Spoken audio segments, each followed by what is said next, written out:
Love this podcast? Support this show through the Acast supporter feature. It's up to you how much you give, and there's no regular commitment. Just hit the link in the show description to support now. This episode is brought to you by Kate Spade New York. I'm Jen. And I'm Jess, and we're the hosts of the beauty podcast Fat Mascara. And we're ready for that summer state of mind. If you're feeling the same, Kate Spade New York is right there with you. The brand celebrates its 30th anniversary this year, and they're bringing on the summer adventures with a new collection inspired by a day at the beach. We're loving their Spade Flower Jacquard collection, a classic Kate Spade New York print in new hues. And there's also a lemon novelty collection that adds a little zest to every summer look with timeless bags, breezy dresses, and so much more. Wherever the season takes you, whether that's Cannes or Coney Island, get ready to look the part. Discover and shop the summer collection at Kate Spade New York.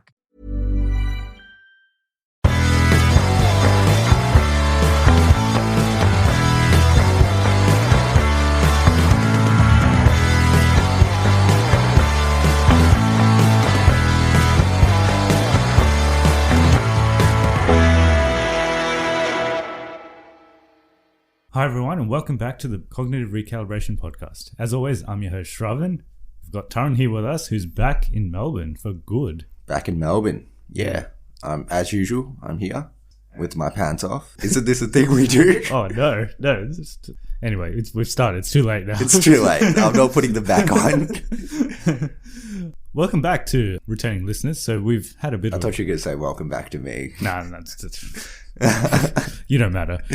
Returning listeners, welcome back. So we've had a bit of a break. I was moving. We had a bit of a slow month as well in terms of movies. Not much. Yeah. But we did watch a whole heap of them, actually.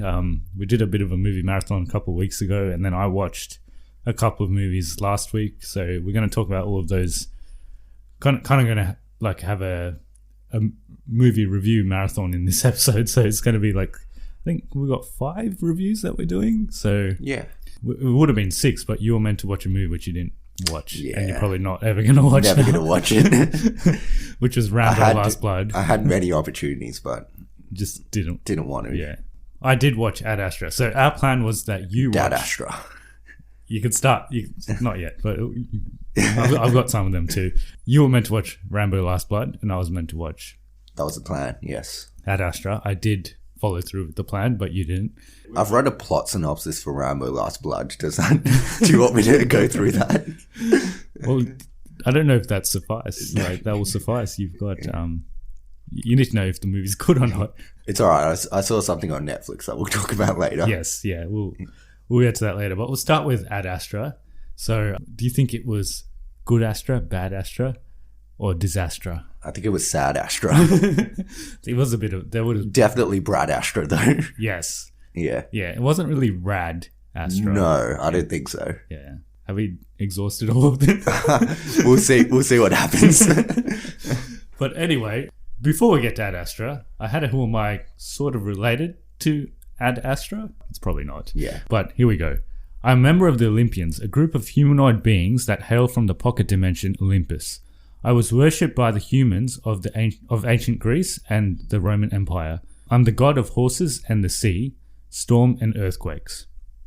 Born over 10,000 years ago, I was the oldest son of the titans Cronus and Rhea. However, my father feared Uranus' prophecy that his own son will overthrow him. Any child my mother bore him, he imprisoned in Tartarus in his own stomach by eating them. I was consumed along with my siblings. Appalled at the mistreatment of their children, my mother concealed her 6th pregnancy from him and secretly gave birth to Zeus. When he was grown, Zeus went down to Tartarus and freed me and my siblings. In modern times, I sent Namor on a quest to reclaim his trident in order to regain the Atlantean throne. Afterwards, I decreed Namor the true ruler of Atlantis. Who am I? How is this related to Ad Astra? I haven't seen the movie, but I don't think it's related to that. It's very cryptically related. Okay. But I think you know who this is. I do. Yeah. I've read a lot of Percy Jackson. Anyway, Ad Astra. So it released on the 20th of September. It's directed by James Gray. His previous work, which I had heard of, was The Lost City of Z. Oh yeah, I haven't seen it. Yeah, I heard it was all right. It's got Charlie Hunnam. And Robert Pattinson? Yeah, I think so. So it's produced by a range of people, but Brad Pitt's one of the producers. Hence Brad Astra. Yes, yeah. And obviously it stars Brad Pitt, Box office wise, firstly budget wise, it's between 80 and 100 mil, which is, it looks pretty Not too good. expensive, is it? Yeah, and it looks pretty good for a. How much was Interstellar? I'm guessing it would have been more than that. I'll look it up. Anyway, box office wise, it's done 93.1 million worldwide. So it's not like setting the box office on fire by any means, underperforming, but it's not. Anyway, we'll get into the movie in a second. Do you know what Ad Astra means? Astra, something to do with space, is it? So it means to the stars. Okay, yeah. I'm guessing in Latin? Yes. Yeah. Astral plane. That's something. I'm guessing it comes from... Thanks for that. Yes. Interstellar was 165 million. It's not as extravagant as Interstellar. It's more of a character in space sort of movie. Like there's not as much action as Interstellar. Story wise, I'll go through the story. You can't tell me the story. Well, you can't ask me to go through the story. You haven't seen it. You can guess what the story is. I actually know the story because I've listened to a podcast on it. All right. But he goes to find his dad is in space. In space, yes. Pretty much. So it's the near future, and Brad Pitt, I don't actually remember what his actual name is in the movie, but Brad Pitt. Brad Astra. He's an accomplished astronaut, and he's a son of a famed astronaut who's known as a hero because he's Tommy Lee Jones. Yeah, he's Tommy Lee Jones. So he's basically, because he's Tommy Lee Jones, he's known as a hero. Yeah. But his father went on an expedition into space, and he supposedly sacrificed his life for something. So he died in space, or so they think. In the modern day, there's these mysterious occurrences of power surges, which are causing havoc around the whole solar system. And they ask Brad Pitt, because he's one of the best astronauts. He's known for his heart rate. Yeah, having a really low or like steady heart rate, and he doesn't get angry or feel emotional or anything in general. Which is great for a main character. Yeah, it's an easy job for him. And basically, they trace back the power surges to Neptune, which happens to be where his father went on his expedition. So they ask Brad Pitt to go into space, or specifically go to Mars, and then send a transmission to his father, who they think might still be alive. And yeah, he needs to figure out what's going on. Okay, so what did I think of the movie? Positives. I love how you're just asking yourself questions. I'm just doing this by myself. You don't even need to be here. Positives. Visuals and the overall atmosphere was really good. I think any space movie, if it's made well, it is like interesting in some way. It might just be for me because You like space. I like space stuff. I actually wanted to be an astronaut when I was a kid, and then I realized... Oh, really? You don't have the physical structure for it? That, and I realized how much training and stuff you have to do, like all this. It's like you got to be at peak fitness levels, and you also got to be super smart. Yeah. Yeah. Both of which I don't have. Both of which you don't have, yeah. So I gave up on that dream pretty early. But visuals-wise, it's really good. It's not like I said, it's not like Interstellar. Like, there's not heaps of visuals. They don't, like, visit heaps of planets or anything, but it still looks good. I would equate it to like Gravity in terms of visuals. The space setting was really good as well. So it's in the near future. I don't think they say how far in the future it is, but it's basically far enough for us to have commercial. I heard about this commercial plane to moon. Commercial rockets to the moon, and there's like people living on the moon, and there's people living on Mars as well. So they've obviously done some space travel, and they've kind of. Is there commercial flights to Mars? No. So it's only to the moon. Maybe there is, but he doesn't get a commercial flight to Mars. He gets a private one. But the moon, like, people just go there for like holidays and stuff. So okay, yeah. That was pretty cool. There's probably not much to see there, though. Nah, there's not much. There's like, we'll get into spoilers, but there's like, there's weird stuff on the moon. And in space as well, like other stuff that you see. Like, there's some contrasting tones in this movie. Like, there's some stuff that I didn't get why they were in it. And obviously the other positive is probably expected is Brad Astra. Pitt. Yeah, Brad Astra. He was pretty good. The whole movie's pretty much centered around him. But given that he is a character that doesn't show any emotion, did he have to do anything in this movie, or does he just be there and not have emotion on his face? I would say for 80% of the movie, he doesn't show emotion. And he doesn't really say anything in the movie either because it's basically by himself for most of the movie. So he didn't have to do much.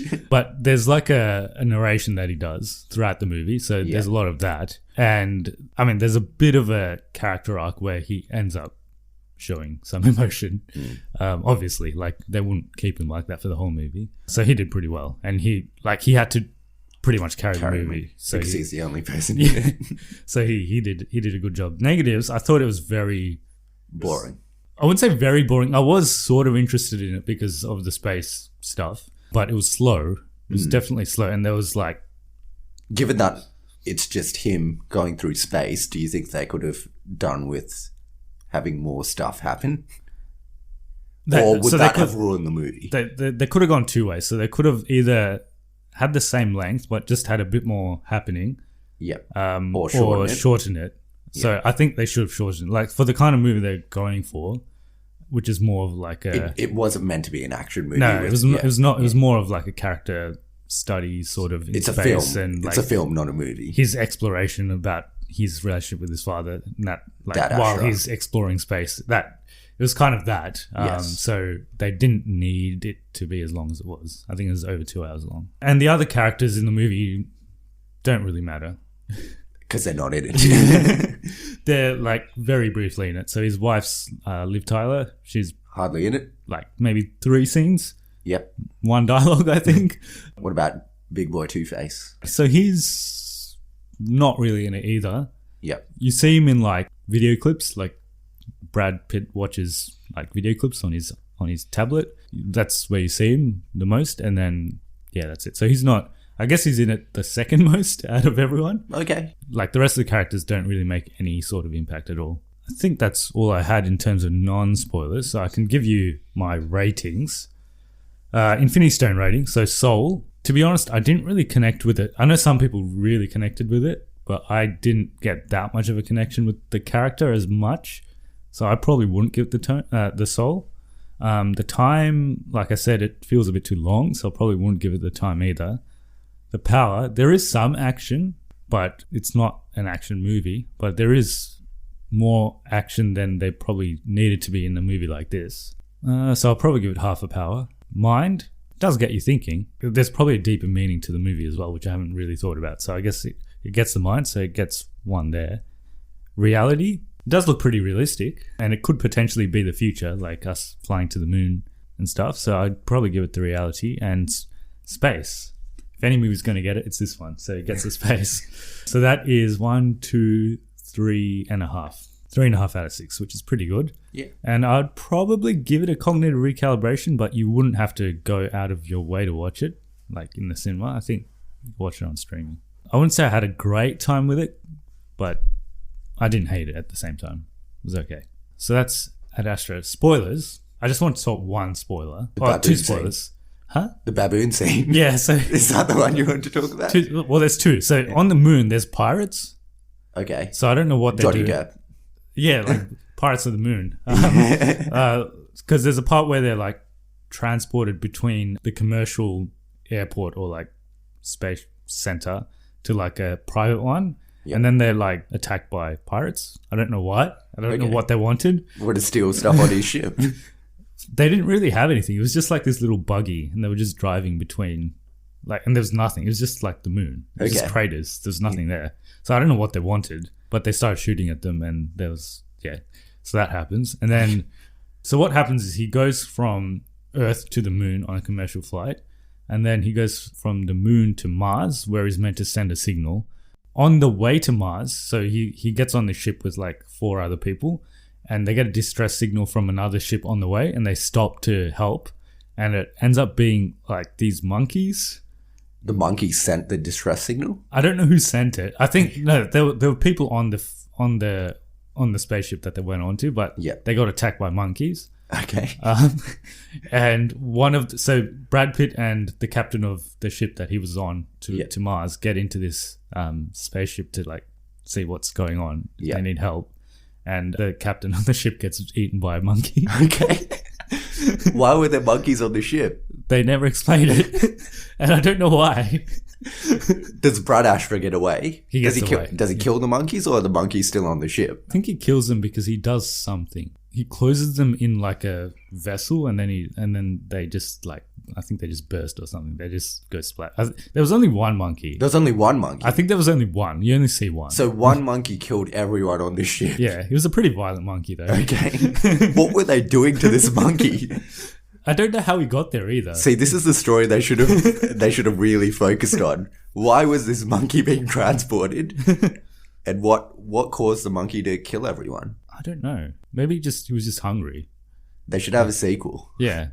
Just with the monkey. Just with the monkey. Yeah. But the monkey's dead now. The monkey is dead now. Yes. Okay. But they could do a prequel, like how he got there. Yes.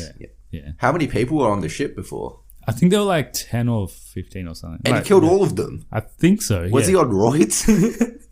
And he killed the captain as well. Is he a big monkey? He's pretty big, yeah. Big as Brad Astra? I think he's like height-wise he'd be shorter, but like he's probably... What kind of monkey? Is it like a baboon or I think he's... gorilla? No, it's not a gorilla. So he's not as big as a gorilla, but I think he's bigger than a baboon. Like a normal baboon. Yeah. Yeah. So he's not one of those small skinny monkeys. He's No. Okay. He's like an orangutan sort of. But meaner, because orangutans are pretty nice. Yes. Okay. How does he kill them? He just eats them. He eats them. Yeah, like Just straight up. He just like bites into their face. Oh, he eats their faces off. Yeah. Nice. Yeah. Yeah. I just want to watch this scene. How long does it go for? So it goes for about 5 minutes. Okay. But you don't see the monkey till the last minute. Oh, really? Yeah. So they're just going through So the they ship. go through the ship. Like Brad's going through the ship, and like he just sees like scratches on the walls and like dead people and stuff. And then he's looking for the captain, and he sees the captain like against the wall, and he's just not moving. And then the monkey appears from the side of his face. You see this monkey, And he eats his face. and he's like, yeah, he's eating his face. Yeah, he's Okay. consuming him. Yeah. Yeah. Nice. That seems like it's from a different movie. Yeah, I don't know why it isn't that and the pirate scene. I don't know why they're in this movie. I mean, the pirate scene almost sort of fits in, but But the monkey scene, it's like, that was a step too far. Yeah, I don't know why that's in this movie, but I like it. Yeah. I'm going to watch just that scene. You'll probably find it on YouTube in a couple of months. Yes. Okay, so we did a movie marathon 3 weeks ago now, I think. Yeah, so we decided to watch a couple of foreign films, one being a Japanese film, one a Chinese film. So we watched Weathering with You, which is an animation from the director of Your Name, and we watched The Farewell, which is a Chinese film starring Awkwafina. I think it's actually an English film, but it's got a lot of Chinese in it. Yeah. It has a Chinese title. Oh, it does. Yeah, but we'll talk about Weathering with You first, and we'll get into Yeah. The Farewell, which is the order we watched them in as well. So this is your first Japanese animation that you've ever watched. It is, yes. That's surprising. I mean, you've watched like I've watched like Dragon Ball Z. and like Pokemon and stuff, Pokemon, but yeah, this is yeah. a proper movie. So it's directed by Makoto Shinkai. As I said, he directed Your Name. Box office wise, it's done 128 million worldwide, which is pretty good for a Japanese animation. And it's been selected as the Japanese entry for the best international feature film at the 92nd Academy Awards. So the Oscars for next year, it's going to feature in them. The story, I'll go through the story. So it takes place in Japan, and it seems to be a time where there's a lot of rain, like it's raining all the time. And it's the story of this kid called Hodaka who escapes from his town and he comes to Tokyo, and he meets this girl who has mysterious weather changing abilities. What did you think of this movie? This being your first Japanese animation. I did not like this movie. When we first finished watching it, I'm like, oh, maybe it's okay. The more I've thought about it, I did not like it at all. Okay, fair enough. Yeah. I didn't even have fun with it. I just don't like it. I wouldn't say it's my favorite Japanese, and it's not even close to my favorite Japanese animations. I like it for its animation style. I think it's very well. The animation's good. Yeah. It's like well drawn and looks really good. But the story is shit. Like, it's creative. It's creative in terms of no one's done this before because it's shit. I would say it's imaginative. The story's imaginative. It's just that the characters and just the overall plot just didn't really resonate. Yeah. So it was. I still had an okay time with it. I wouldn't say I hated it. I had a decent time at parts, but overall the whole movie just didn't resonate with me. Yeah. Especially like the last 20 minutes was not good. Your Name is much better, definitely. The characters are just more likable in that one as well. This definitely didn't sell me on Japanese animation. So Studio Ghibli's making another movie next year. It's potentially their last ever movie. So that one might be good. Hopefully that one's good. Studio Ghibli ones are always good, but they're not like... They're very artistic. Like in general, this style of Japanese animation is more artistic than like a normal Pixar sort of animation. So it's a little bit more artsy in general. So it's not for everyone. I guess we can do our rating. Soul, probably not. Some people were crying in the movie, but it didn't resonate with me. It can touch some people, but for us, I think we didn't get it. Time, it's a bit long. Yeah, it's a bit long. Power, not really. There's no action. Oh, there is, but it's shit and unnecessary. Mind, did it make you think? Probably. It's like one of those movies that it's meant to make you think. It didn't really make me think. Yeah, I think, it probably has a deeper meaning. I didn't get the deeper meaning. Did you get the deeper meaning? I didn't, but I usually don't for most movies. And reality? So I just came back from Japan. So I would say that a lot of the locations look like they do in real life. I've only been to Japan once and I could recognize some of the places they were at. So in that way, it's kind of realistic. Yeah. Give it that one. And space, there's no space. So that gets 1 out of 6. Probably deserves that. Look, I did not enjoy this at all. I thought it was okay, but I would probably give it a... I'm giving it a regression. Okay. I'd have to think about this one. I'd probably give it a regression. I didn't think it was that great. Your Name is definitely like a lot better. I don't think we really had spoilers for this one. I mean, there's not much. Well, it's... The story is a bit nonsensical. There's a lot of... Towards the end of the movie, there's a lot of him getting captured by cops and just running away. Yeah, like, he somehow escapes. He somehow escapes every time, which was stupid. And the last 20 minutes of the movie is terrible. And he basically... I don't understand what happened at the end. Like, they basically just let it rain and let Tokyo flood for their love, I guess. But no, it's stupid. I didn't get it. If you get the deeper meaning of this, please let me know what it is, because I don't. And I don't like this movie. I think this is the worst movie. No, actually, The Nun's worse. This is like close to The Nun for me. So it's one of the worst that we've ever reviewed. Yeah. No, we've seen worse movies than this. We've got one coming up. Yeah. Just want to mention, in Japanese it's called Tenki no Ko, which means Child of Weather, which is probably makes a little bit more sense than the actual title. Weathering with You. When you said Weathering with You, I thought it was WHE. Oh. Weather? Yeah. Not actual Weathering with You. I thought they were like going to go through some kind of sorrow. Like, I thought it was going to be like Wuthering Heights. So straight after this movie, we had this was one of the best movie marathons we've ever had. So we did, straight after this movie, we watched The Farewell. And this is directed by Lulu Wang, and it's actually a true story about some of the stuff that's happened in her life. In Mandarin, the title is... I'm going to butcher this. You're going to butcher this so hard. I don't even know how I did Mandarin for 3 years. Do you want me to read it? Okay. Where is it? It's in English, but yeah, as in it's written in English. No, I'm not going to even try. You can butcher that. It's Bei Gosuta. I'm not going to say that again, but in the literal translation to that is "don't tell her" or "don't let her know," and it's basically follows a family who learn that their grandmother has only a short while left to live, and they decide not to tell her and schedule a family gathering just so that everyone can meet her before she dies. Yeah, before she dies, and it's based in part on the director's life experiences. And she first publicly discussed this as a part of a radio story. What You Don't Know, and that also appeared as a part of another podcast, another very popular podcast, This American Life. What did you think of this movie? So this one I was a little bit more negative on because I was really bored in this movie. Yeah. Look, I've heard from a lot of people that really enjoy this movie, and I can see why someone would like it. But it is not my movie. It's not my type of movie. I think there is a deeper meaning to this movie. It's one of those like subtle movies Yes. which you have to like read into what's happening. I think we both of these movies were films and not Yes. movies.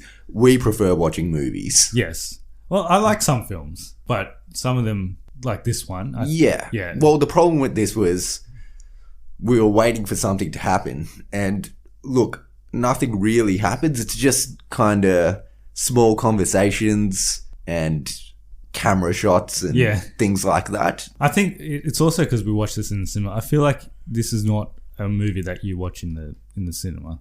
It's not really. There's nothing there for it to require a big cinema to watch it in. Yeah. If you just watched it on TV, maybe like you could study it and like look into it a bit more and Look, I think it's a movie that you could definitely study yeah, and like look get a into it. deeper meaning out of it. But did I enjoy it? No. Definitely not. Because the premise of the story, we knew the premise going in. Can we go into spoilers? No one cares about this. We could go into spoilers. The premise is the movie. There's nothing more to it than that. yeah, I was expecting a little bit more to happen. I was expecting it to be a bit funnier. I thought it. Yeah, people because are they had Awkwafina in it, Yeah. who I find very funny. She's plays a relatively serious character. I maybe laughed 2 or 3 times in the whole movie, but they don't really explore any humorous aspects of it. It is quite a serious movie in general. I mean, it's a serious situation. I get it when you're in that sort of thing, but like I feel like if there was a little bit more humor, I might have maybe. Even if there wasn't any more humor, but they explored the situation a bit more. I understand it's based on real life and that's what happened, but it was too real. Yeah, Like it was basically watching someone's real life, which I know people can enjoy. It was a very real movie. yeah, it's very realistic. Yeah. yeah. But the thing about real life is that sometimes exciting stuff doesn't happen. So that's why. Well, it depends what you're watching the movie for. So I guess we just weren't there for this sort of thing. Yes. Yeah. Yeah. But I can see lots of people really enjoying this, and Yeah. it's like an awards movie. Yes, yeah.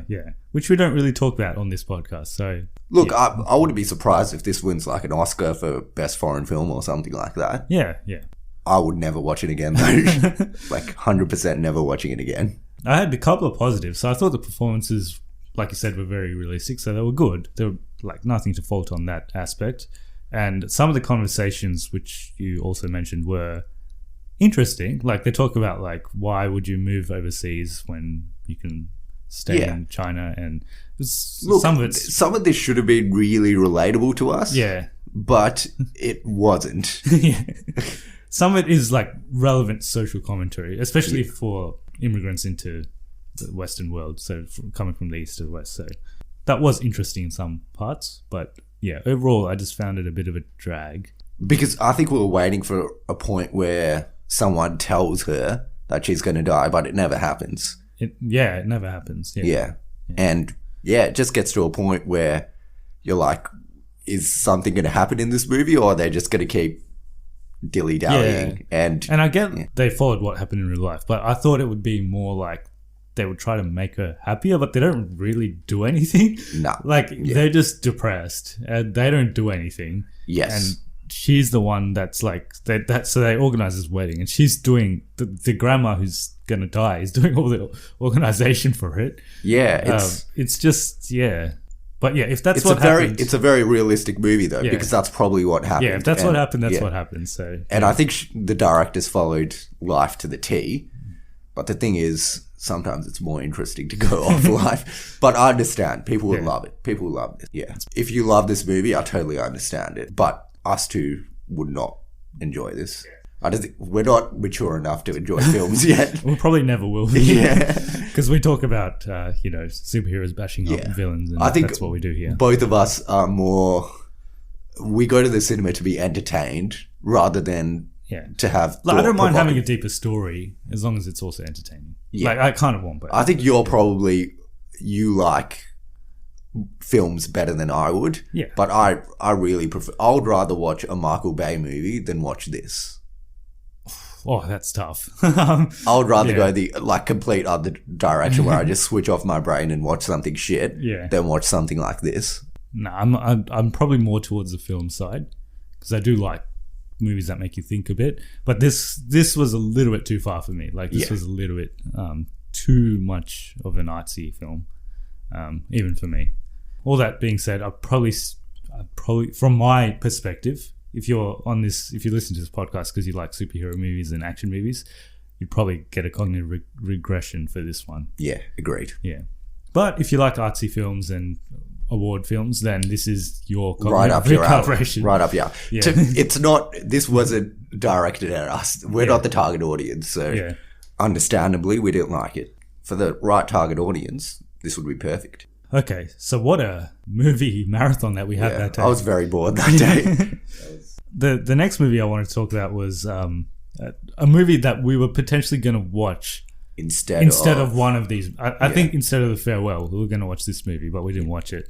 And I ended up watching it a couple of weeks later by myself. It's another foreign film. This is a much more commercial film, so it's by no means an art house film. It's animation. So it's a Chinese animation called Ninja. I hope I'm pronouncing that right. In Mandarin, it's called, I'm going to butcher this again, Ninja Zi Motong Jiangxi, which is literally Birth of the Demon Child Ninja. Why'd they have two Mandarin names for it? Ninja is obviously Mandarin as well, isn't it? Yeah, so the name of the character is Ninja. Okay. But I think in Chinese, maybe they just have a longer Okay, title. Interesting. Yeah. So this is actually a mythological character in Chinese, part of the Chinese culture. Bit of background on this film. So it's the first Chinese-produced animated feature film presented in IMAX. And despite it being the debut feature of its director and animation studios, it is one of the biggest commercial successes in the history of animation, history of Chinese animation. It is the highest grossing animated film in China so far. It is in the top worldwide films of this year, so it's made about 700 million worldwide. So at the moment, it's the eighth highest grossing film of 2019. It's the third highest grossing animated film of this year. And it is the second highest grossing film of all time in China. So it's obviously very popular. Story-wise, so I missed the first 10 minutes of this movie. Classic. But I could follow it. So there's this thing called the Chaos Pearl. And naturally. Yeah, as there is. As there is in everyday life. What happens is the Chaos Pearl is meant to be like this thing that can solve... I think, because I missed the first 10 minutes, so I'm guessing this is what it does. It's meant to solve, like... Any chaos? I think so. So if you get attacked by, like, demons or something, you can use the pearl. Oh, okay. Yeah, so it's a power stone. Yeah, sort of. It's like a stone. It's like an infinity stone. This is what they had. So due to its ability to absorb energy, it's split into two pieces. So one piece is the good side, so it's called the spirit pearl. And one piece is, like, the bad side, and that's called the diamond pearl. The demon pearl. So what happens at the start of the movie is there's this bad group of dragons that want to get the good part of the pearl, so like the spirit pearl. Oh, okay. And there is the humans, and they also want to get the spirit pearl. No one wants the bad pearl. Nah, no one wants the demon one. Jeez. Feel sorry for that. What happens at the start of the movie is, I think it's one of the emperors of this town. He has a child, and they wanted to use the child's the pearl. They wanted to use the spirit pearl on the child. Like, they wanted to make him like the warrior. They want to make him the pearl. They want to use the pearl on him, so he gets like the powers of the pearl. Oh, okay. Yeah. And he's Ninja. And he's Ninja. Yes, nailed it. But the dragon people, they steal the spirit pearl, and the demon pearl goes to the Ninja. So he gets the bad one. Oh, okay. Yeah. So he's evil now. So he's evil, yeah. So he's basically evil. Like, yeah. He always creates havoc in the village. Like, he's Loki. Yeah, he is a bit like that. He causes mischief. So he's like this demon pearl. And the prophecy is that in 3 years' time, a lightning strike will hit this demon being and kill them. So that's a prophecy. And obviously they don't want that to happen because he's like human, and then like, so they put all his... But he's evil. He's evil, yeah. Like, he's inherently evil. Like, they try to make him good, but he's just evil. So why don't they just let him die? Let him die because the mum and dad don't want him to die. So sentiment. Yeah, so he grows up with like just distance from the village, so everyone hates him. Pretty much everyone hates him except his mum and dad, and they like keep him enclosed in the palace so he doesn't go out, but he still like gets out and creates havoc. Oh, that bastard. And then one day he ends up meeting the son of the dragon guy. So who's got the good... Are they dragons? Yeah. Okay, so they're actually dragons. Yeah. Like his dad's an actual dragon, but the actual guy with the pearl he's got like a human form. So he ends up meeting him, and then they become friends. But then you find out that they're mortal enemies, and so the prophecy is that the spirit pearl dude is meant to save the village before the lightning strikes. Are the dragon guys bad? Yeah.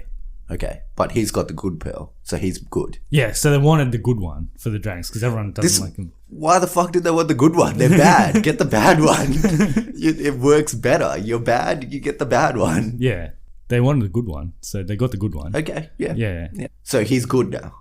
The dragon kid's good. Well, he's got the good pearl, but he's like, bad as well. So everyone's bad in this movie. Like his dad wants him to do good, like bad stuff, but he's good. But he wants to do good stuff. Yeah. And then the other guy, his dad wants him to do good stuff, but he wants to do bad stuff. Yeah. So that's the basic story, and it's about how Ninja kind of defies his destiny.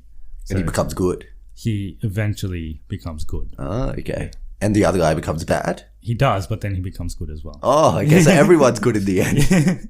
Nice. Yeah, and there's a sequel because the dragon father dude, spoilers for this movie, so if you haven't seen it, skip to the next review that we're doing. Basically, at the end of this movie, what happens is Ninja finds out that his parents have been lying to him his whole life. So they never tell him that he's the demon kid. And he finds out, and then he like becomes a demon. And then the spirit dude comes and he tries to save the village. But then they find out that he's working with the dragon, so they don't like him either. But these two are friends because they've met before. And they end up stopping the lightning bolt together. So nothing happens. And they go into the original pearl, like they become this original pearl again. But they set up a sequel because the king of the dragons dude, he has like all these other dragons around him and they like revolt against him, but they come to like a truce. So they said there's some other thing that they can do, and that's going to be in the sequel. So I think there's 2 sequels. So there's one with the dragons and there's another one which is completely different. I didn't even know who that character was, but they're setting up some other movie with that too. Okay. So it's like the Ninja-verse. Ninja-verse, yeah. Yeah. Overall, I actually like this movie. I think some of the Chinese humor and stuff I didn't really get. They've got a different sense of humor. It's probably just like a cultural thing, so I just didn't understand that. But animation-wise, it was really good. And story-wise, it was interesting. Like, it was a bit of Chinese culture, which I didn't know about. So I thought it was quite good. There's some nice action sequences in it. It's a little bit more violent than I actually expected. It is still a kids movie, but there's like blood and stuff. Not heaps, but you see blood, unlike in Disney animations or Pixar animations. But yeah, I thought it was not a bad time. Like, it's worth a watch in your leisure. Like, you don't have to go out of your way, but yeah. So I would give it a cognitive recalibration. Cool. And we probably should have watched this instead of The Farewell. Yeah. Or instead of Weathering with You. Either of them. Yeah. It sounds better than both of those. Yeah, like it has a bit more action and it's definitely played to more, like, please more audiences. Like, it's not a niche sort of thing. That's why it's made so much money as well. Like, I think it's really catered to like the Chinese, like the mass Chinese audience. Potentially could become the highest grossing Chinese movie of all time as well. So lastly, we had one more review before we finish up the episode. So you wanted to watch Rambo Last Blood, but you didn't, but you watched another movie on Netflix, so we're going to talk about that. What was that movie? That movie is Tall Girl. So you may have heard of this movie. You may have not have, but... it's become a bit of a phenomenon. Has it? Yeah. Okay, yeah, fair enough. I watched it, I think it came out on the Friday. I was bored on the Sunday, so I watched it on the weekend it came out. Oh, so you were one of the first. I was probably the first person to ever watch this movie. No, probably not. But yeah, I watched it pretty much as soon as it came out. So what's it about? Okay, this is going to sound very stupid when I explain it, but that is the story of the movie. There's this girl who's in high school, and she is tall. So tall, when we say tall... 6'1". I mean, it's tall. Shorter than me. Yes. But she's 16 years old. Girls grow earlier, right? So she's probably not going to grow much taller than that. No. Yeah. So she's 6'1". She'd be a good basketball player. Yeah, that's what I thought when I was watching this movie. Like, just take up basketball, bitch. Basically, the premise is she gets bullied because she's tall.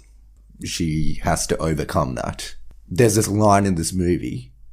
She's like, you think you have it bad? I have to wear size 13 Nikes. Think about that. So basically, she... I wouldn't mind that. The premise is she's tall, so she gets bullied. Nothing else. That's the premise. There's nothing else to it. She's got 2 friends? So, okay, she's got 2 friends. She's got one friend who's like this sassy black girl, and yeah, that's about her. That's all her character is. She's got one friend who's a sassy black girl, and she's got this other friend who's like the short guy who's in love with her, and she doesn't want to date him because he's short.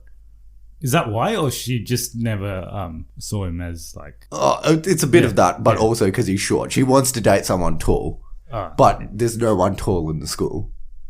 Yeah, I mean, there are tall people.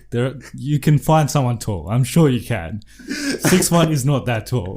Yeah, okay. It's funny because she acts like she's got like she's a minority. She acts like she's a minority, and that's why she's getting bullied. She doesn't have any physical ailments because of her tallness. It's not like she's like she doesn't have giant man syndrome or something where she's like physically ill because she's tall. She's just tall. Yeah. She's like a basketball. She's shorter than most basketball players. Yeah. I mean, for women. But still, like, basketball players, women, 6'1" and up. Yeah. And she's on the tall side for a woman. Yes. Definitely. But yes. I don't think it warrants her being bullied. No.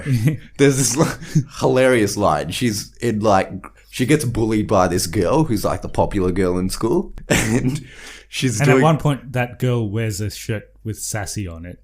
Does she? I can't remember that. Anyway, she gets bullied by this girl, and there's this flashback when she's like in primary school, and she sings this song. Yeah. And then afterwards, she's like, when I grow up, I want to be like Taylor Swift.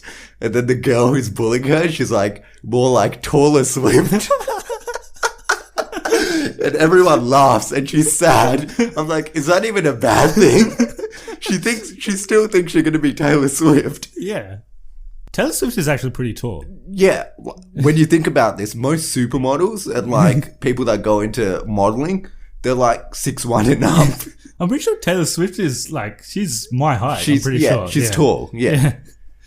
But anyway, she wants to date a tall person, and this Swedish exchange student comes. Exchange student, yeah. Yeah, he comes to the school, and he's tall, and he's good looking, and she wants to date him. Yeah, but he's a jerk. Well, I know not how really. I know how these movies work. So he's actually not a jerk. So he's an okay bloke, and they like get to know each other. But he starts dating the bully. So the bully and him start dating each other. But then he kind of gets to know the tall chick. Yeah, and they kiss on a train or something. And then he's like, I'm gonna leave the other chick to date you. But then he doesn't leave the other chick. He lies. Yes. And there's this hilarious fight scene, which is filmed on an iPhone from different angles. They cut it into different angles, and she sees the footage, and the Swedish guy talks shit about her at a party.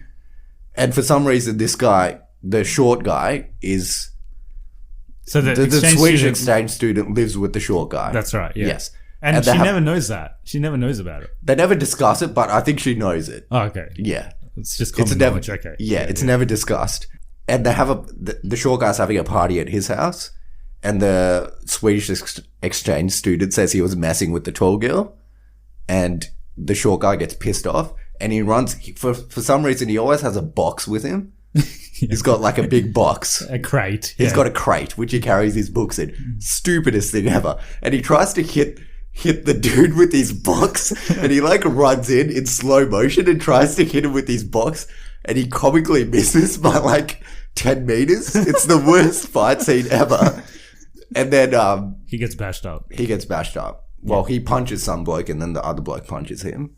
The Swedish bloke punches him. No. Some other bloke punches him. Oh, okay. The Swedish bloke doesn't punch him. So the Swedish bloke apologizes to the tall girl and says he wants to get back with her, but he rejects her. No, she rejects him, sorry. And then she goes to the short guy's house, And she's like, I want to be with you. Because in the video, he talks about the color of her eyes. And in the video where he punches, he's like, do you even know anything about her? He's like, do you know the color of her eyes? And the guy's like, blue. And he's like, no, they're brown. and that makes her love him now. So now she loves him because he knows the color of her eyes. Okay. Yes. No one's ever noticed that, obviously. No. And she basically loves him. And then at the end of the movie, you find out he carries the box because eventually he knows he's going to kiss her. So he carries the box so he can stand on the box to kiss her.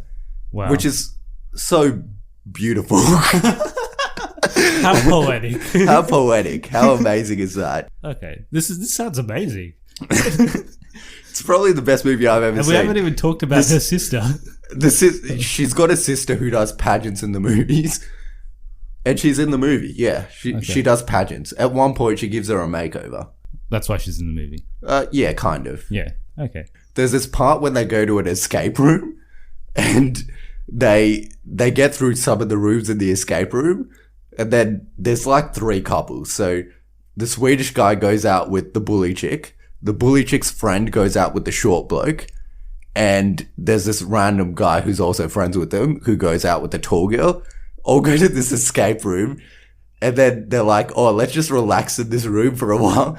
And they all just Doesn't make the time run out? No, I don't know why. They're just, let's just relax in this room for a bit. This is not how you do escape rooms, first off. And they all just make out for a while. And they're all just looking at each other while they're making out. It's such a weird scene. It's so weird. Look, it's a movie. It's on Netflix, right? Yes, it's on Netflix. Check it out. First off, the premise is so stupid. And yeah, there's very nonsensical moments in it, but it's kind of funny. Yeah, it sounds amazing. So is it a cognitive regression? 100%. Get 0 stones. Okay, cognitive regression for that one. 0 stones. So that's all we had. I don't know if Rambo Last Blood would have been better or worse than that. 100% better.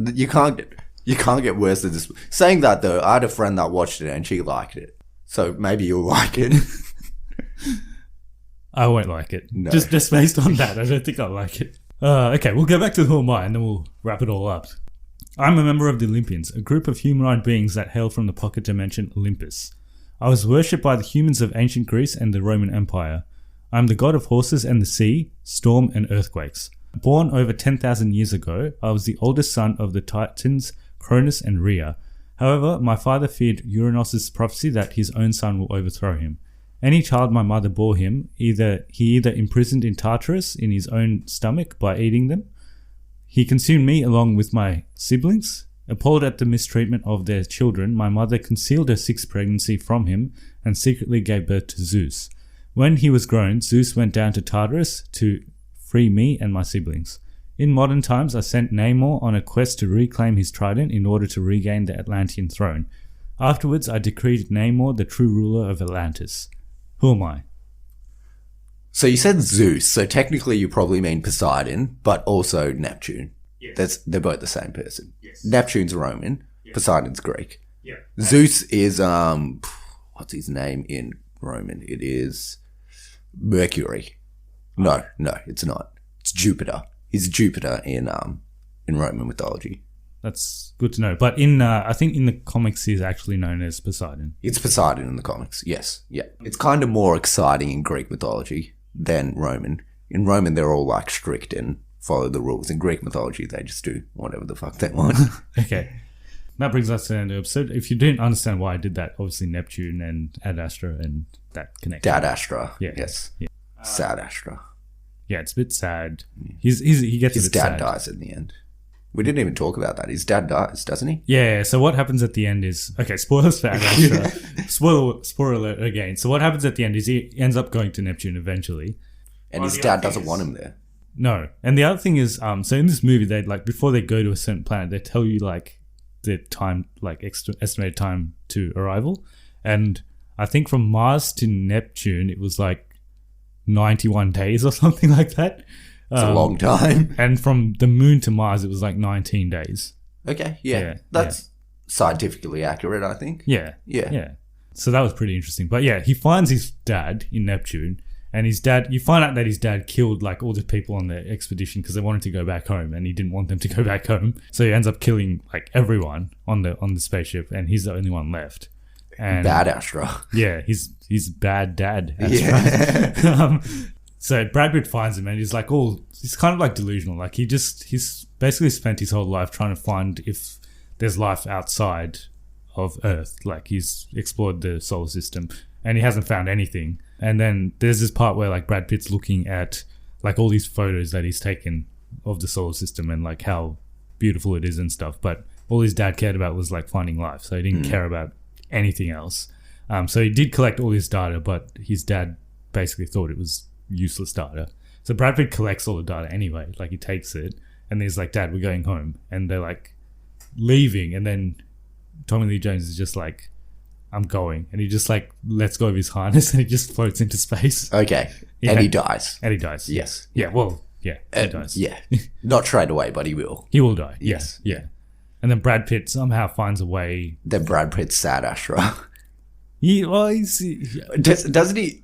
This is probably the stupid part. Doesn't he like cause an explosion and then he like flies back to Earth? Yeah, so he uses the propulsion from the explosion to get back to Earth because he doesn't have. I don't think he had enough fuel to get him all the way back to Earth. Yeah. So initially he uses that as the propulsion, and then he finds a way home. But I don't think he's that sad because like the whole movie is kind of his exploration of his relationship with his dad, and he finds out it's shit. Yeah, like he never really had any sort of like connection with him. So like when his dad's like, "Yeah, I'm going," he's sad for like a minute, but then he's like, "Nah, I'm going home." Then he's badass Astra. Yeah. Yeah, so he finds his way back to the ship. Like he floats through space, like floats in front of Neptune, and then he gets onto his ship and goes home. Cool. It's not a bad movie. It's out of all the movies we've reviewed today, it's probably the second best one after Tall Girl. Yeah, definitely. Probably the best one, isn't it? Probably the best one. Yeah, like I think Ninja's probably not as good. So yeah, probably the best one. Okay, so we've broadened our perspective, like doing some different stuff now. But we're going to be back doing superhero stuff in the next episode. So Joker. We just watched it last night, so we're going to record it straight after this. We'll be talking about that next. It's a interesting movie. I've got a lot to say.